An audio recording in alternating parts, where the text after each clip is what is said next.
جو ریاکاری کرتے ہیں. ریاکاری کس میں؟ نماز میں ریاکاری کرتے ہیں, دکھاوے کے لیے پڑھ لیتے. اچھا, اور ریا کا معاملہ اس سے بھی وسیع ہے. صرف نماز کے اندر ریا مت لو اس لیے کہ ہم نے یراؤن کے بعد فی الصلاۃ نہیں کہا ہے, بلکہ نماز میں بھی ریا ہوتی ہے, ریاکاری سے لوگ نماز پڑھتے ہیں. اور دوسرے یہ کہ کسی بھی عمل میں ریا نہیں ہونا چاہیے. ریا نہیں ہونا چاہیے. یہاں ایک عجیب و غریب نکتہ جو آپ آج یہاں سے لے کر جائیں گے, آپ میری طرف بالکل متوجہ ہو جائیے. یہ نکتہ اگر آپ نہیں سمجھے اور آپ لے کر نہیں گئے تو ہماری اس نشست کا انعقاد پائے تکمیل کو نہیں پہنچ سکتا. سہو کیسے پیدا ہوتا ہے اور ریا کا وجود کب ہوتا ہے, تب نہ بچیں گے. سہو کیسے پیدا ہوتا ہے؟ سہو میں نے غفلت.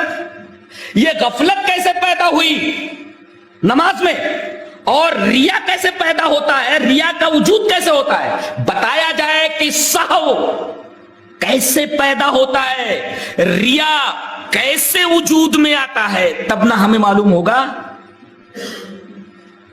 کہ ہم کیسے بچیں غفلت سے, سہو سے اور ریا سے.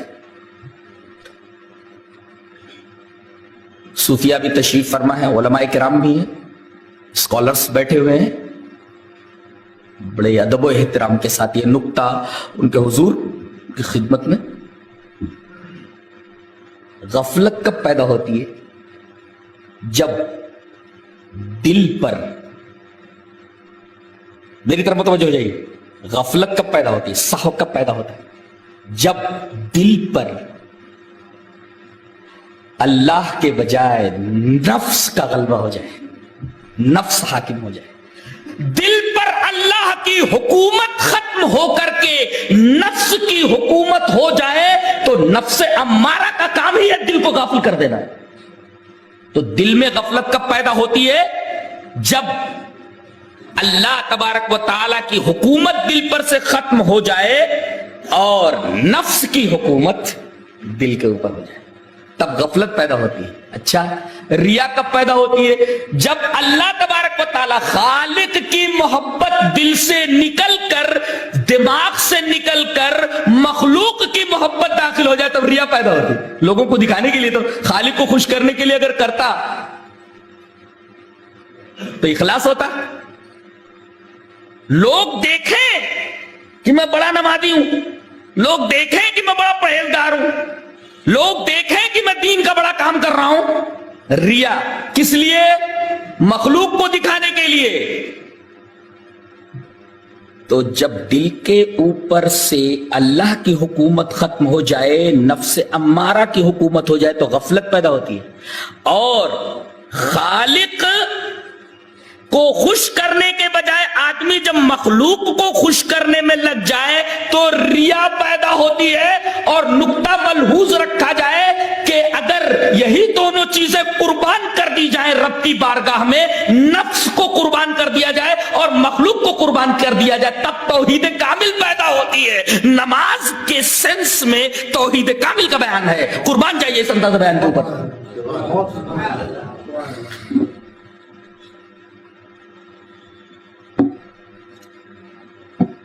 نفس کو قربان کر دو, مخلوق کی محبت کو قربان کر دو. جب یہ دونوں محبتیں رب کی بارگاہ میں بھیٹ کر دی گئی, قربان کر دی گئی, تب توحید کامل وجود میں آتی ہے. اب توحید کامل کیا ہے, مختصر کسی کتاب کو پڑھنے کی ضرورت نہیں اگر یہ نقطہ سمجھ میں آ گیا ہے.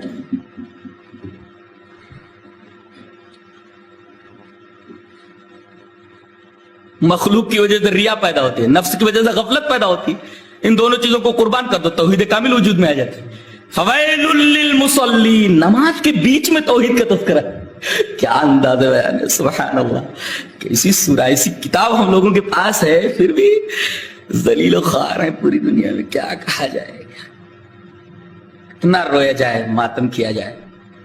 بقول پروفیسر اشفاق انجم کے, کرچیاں چن رہا ہوں پلکوں سے, خواب ٹوٹے ہوئے زمانہ ہوا آج. کیا ہم لوگ چنو کرچیاں چن رہا ہوں پلکوں سے, पूरी पूरी दीवान दी जा सकती है इस शेर के बदले।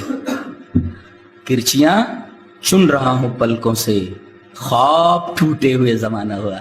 असातिज़े फन्नी ऐसा शेर कह सकते हैं।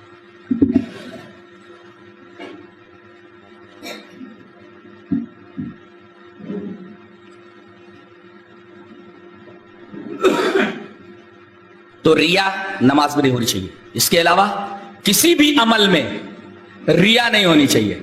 अब यहां एक नुक्ता हम बता दें कि रिया का हुक्म क्या है। हम कोई काम करने के लिए गए, रिया आ गई, रिया का अमल दखल हो गया, अब मुशरिक हो गए हम। हदीस में तो यह है कि इबादत में अगर मखलूक की खुशनुदी भी दाखिल कर दी गई तो शिर्क है। रिया को इस वजह से शिर्क आ गया। और ये मैंने कहा हदीस में, हदीस पढ़ देता हूं, इन अखवफ मा अखाफु अलैकुम अश्शिर्कुल खफी कालू वमा अश्शिर्कुल खफी या रसूल अल्लाह क़ाला रिया। आपने फरमाया मेरी उम्मत के ऊपर मुझे सबसे ज्यादा खौफ जानते हो किस बात के ऊपर है? बड़े शिर्क से नहीं, शिर्क खफी से, हल्का शिर्क। लोगों ने पूछा कि अल्लाह के रसूल ये हल्का शिर्क क्या है? और मश्शिर्कुल खफी, जो खफी जली के मुकाबले में, शिर्क खफी क्या है अल्लाह के रसूल, जिससे उम्मत के ताल्लुक से आप डर रहे हैं सबसे ज्यादा? इन अखवफ मा अखाफु अलैकुम, तुम्हें तुम्हारे ऊपर मैं सबसे ज्यादा जो डर रहा हूं शिर्क खफी है वो। लोगों ने पूछा अल्लाह के रसूल शिर्क खफी क्या है? ने फरमाया अर्रिया, कोई काम अल्लाह के लिए न करके आदमी उसमें मखलूक की खुशनुदी भी चाहे, रिया है। तो नबी करीम सल्लल्लाहु अलैहि वसल्लम ने फरमाया तो शिर्क खफी है तो आदमी मुशरिक हो गया? नहीं, मुशरिक नहीं हो। जिस अमल में उसने शिर्क दाखिल कर लिया, रिया दाखिल कर लिया, वो अमल मकबूल नहीं है। यह रिया का हुक्म है। यानी मोमिन कभी रियाकार हो सकता है, यह नुक्ता याद रखा जाए जी। रिया की वजह से वो काफिर नहीं, वो अब भी मोमिन है। यानी बाज मोमिन रियाकार है, बाज रियाकार मोमिन है। नसब अरबा में से उमुम खुसूस मिन वजहिन की निस्बत, बाज मोमिन रियाकार, बाज रियाकार मोमिन है। बादुल हैवानी अबियद व बादुल अबियद हैवान, नसब अरबा में से चौथी निस्बत उमुम खुसूस मिन वजहिन की। तो ऐसा मत कहो कि किसी ने अगर रियाकारी से कोई काम कर दिया तो दायरे ईमान से खारिज हो गया। मोमिन रियाकार हो सकता है, लेकिन जिस अमल में उसने रियाकारी की है, अल्लाह कह रहा तारकतु व शिरकहु, मैंने उसको छोड़ दिया, उसके शिर्क को छोड़ दिया, इसका मतलब उसका वो अमल मकबूल नहीं है। दूसरा काम जो खालिस लिवजिल्लाह करता है वो अमल मकबूल है। जिस अमल में रिया आ गया, शिर्क आ गया, शिर्क खफी आ गया, वो अमल अल्लाह कबूल नहीं करता। बकिया वो ही बंदा जो इस मामले में रियाकारी कर रहा है, किसी दूसरे मामले के अंदर अगर खालिस लिवजिल्लाह कोई काम कर रहा है, अल्लाह उसे कबूल करेगा। किसी शायर ने एक शायर से सवाल किया, कोई नसीहत कीजिए। बोलता है, क्या बोलता है? बहुत सारे सवाल किए उसने, दुनिया क्या है, मौत किसे कहते हैं, इश्क किसे कहते हैं, मोहब्बत किसे कहते हैं, वगैरह वगैरह। आखिर में पूछता है, आखिर में ये कहता है कोई नसीहत कीजिए। जानते हैं शायर क्या नसीहत कर रहा है? इंसान को लाजिम है रहे दूर रिया से, इंसान को लाजिम है रहे दूर रिया से, यह चीज जुदा करती है बंदे को खुदा से। इंसान को लाजिम है रहे दूर रिया से, यह चीज जुदा करती है बंदे को खुदा से। इसलिए कि इबादत कोई खालिस रही नहीं जाती अगर उसमें अल्लाह की खुशनुदी के बजाय, अल्लाह की खुशनुदी के साथ मखलूक की खुशनुदी भी दाखिल कर दी गई। तो किसी अमल को रिया